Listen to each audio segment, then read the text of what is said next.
Here's a collection of snooker legends past and present talking about Ronnie O'Sullivan. Some of the clips are from a while ago, and so some of the stats that they refer to are out of date, but the sentiment is the same, that Ronnie O'Sullivan is sensational. Enjoy, guys. Ronnie O'Sullivan's made it a true art form. He's the best player who's ever played. He was knocking in tons for fun when he was 10. The greatest snooker player we've ever seen. Great to watch, great to play against. He's the greatest player that's ever picked a snooker cue up. For pure and utter talent, there's never been anybody like him. Ronnie's the best player that I've ever seen. For 25 years, Ronnie O'Sullivan has loomed over the snooker landscape, the Mozart of his time, redefining what was considered possible. I'd go Ronnie would be one. Okay. In order, it would be O'Sullivan.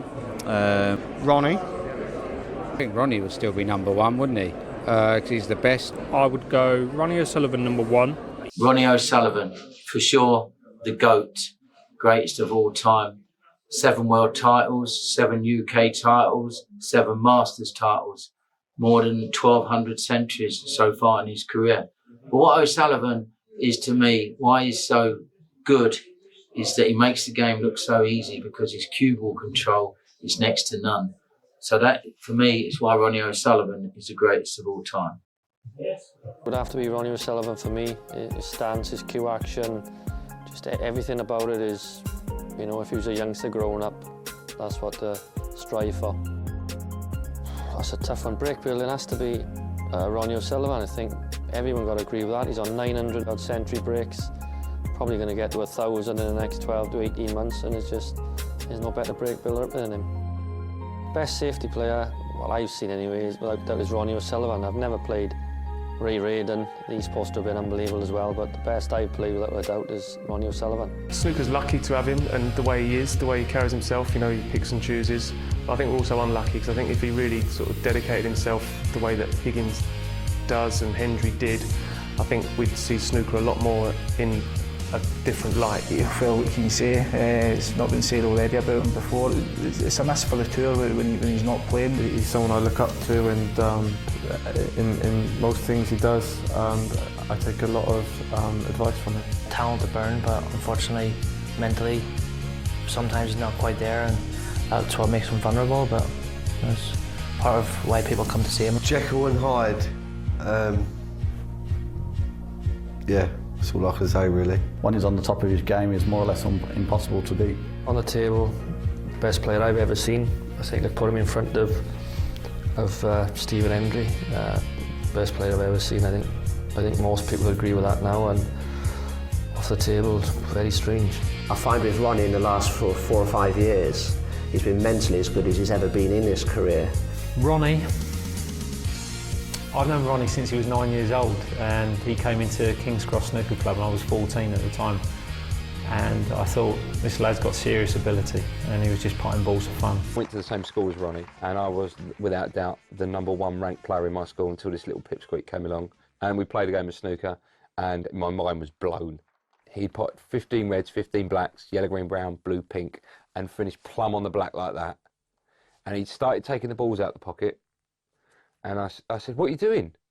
And he said to me, I'll never forget, he said to me, but not in a flash way, in a just sort of an obvious way. He said, I'm not going to miss that.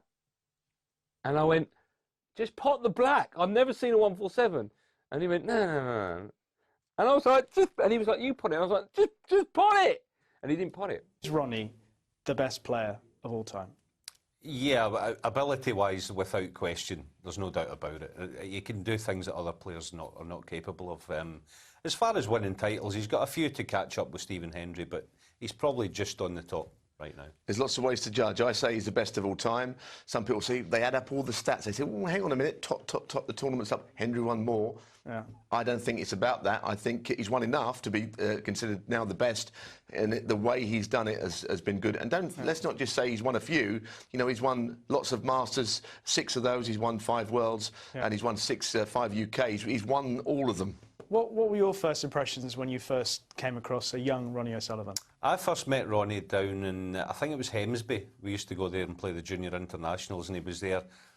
His dad had the Mercedes out the front, and he was giving people a tenner to wash the car as he did. And Ronnie was he wasn't the height of a fish supper at the time. Less than 5'10" still. He wasn't 5'10" quite then. But I'd never seen him play. I don't know, the first time I seen him play actually live, I think, was when he turned pro, and I played him at the Crucible, I think it was.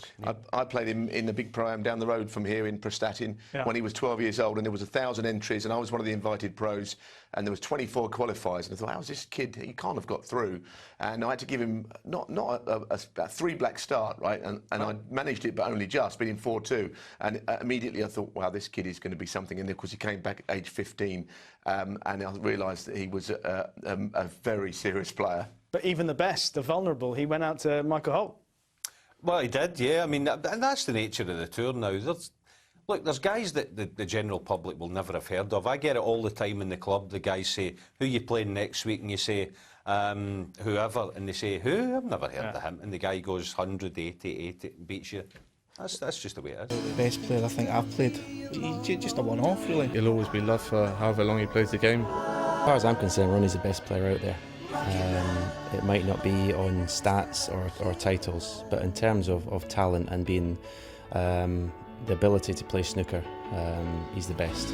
He achieved what a lot of other players would give the right arm for, you know. So in many ways he might be flawed, but I'd say overall, he's very proud of what he achieved, and particularly winning the World Championships. His appeal is he's obviously, you know, he comes over as a sort of fragile character who wears his heart on his sleeve, and I think that appeals to the public. You know, everyone likes personalities. Does the sport need Ronnie O'Sullivan? Absolutely it does. Does Ronnie O'Sullivan lead the sport? I believe so. Does Ronnie? Ronnie O'Sullivan at his best mentally was many years ago, and coming to terms with how he feels now has been quite tough for him. But when he gets that right, and I think he's pretty close to getting it right, really, in many ways, then he's dangerous again. Just thought I'd end this video with my opinion of Ronnie O'Sullivan for what it's worth, and why I believe everybody just thinks he's the best of all time. He transcends the sport. He's the only player, I think, in history. I think he's bigger than Alex Higgins. I think he's the only player in the sport that's almost as big as the sport itself. You can go into pubs around the country, ask people if they've watched snooker, and they'll say, oh no, but I watch it when Ronnie O'Sullivan's on. And it's not just those, even snooker fans will watch Ronnie more than they'll watch anyone else. And the reason is, he's so watchable because his rhythm, his ability, his natural ability is so good that he's able to play at a great speed, at twice the speed of some other players. Also, his shot selection doesn't really change. He's always attacking, he's always aggressive. Sometimes he does play the right shot at the right time. He will maybe change his play in a final or whatever, in a decider, but not often. You know, I remember the World Championship 2020 against Mark Selby in the semi-final, deciding frame. He snookered. He just knocks a white ball around the table because he knows that if he plays Mark Selby at Mark Selby's game, he's going to lose because Mark Selby's a better tactical player than Ronnie O'Sullivan is. And Ronnie O'Sullivan won that World Championship playing his way. And there's no one in snooker history that would have done what Ronnie did that day. And that's why he's so watchable. He's controversial. He says things in press conferences that people hate. He sometimes hates the sport. Sometimes he's not a great ambassador for our sport. And he gets a lot of stick from people that say, oh, they're bored of his press conferences, they're bored of him pulling out of tournaments. And I get that. But we must not forget that without Ronnie, this sport wouldn't be on television anymore. I am pretty sure that if in the last 30 years Ronnie hadn't have been around, we wouldn't be watching the sport on BBC, we wouldn't be watching the sport on TNT, we wouldn't be watching the sport go around the world. The influx of players that have come around because of him, his influence is vast. And when Ronnie retires, there'll be a huge hole in the sport. So if you don't like Ronnie, I understand it, but you can never ever doubt his influence and his quality. And he's the most important player in the history of our sport, bar none.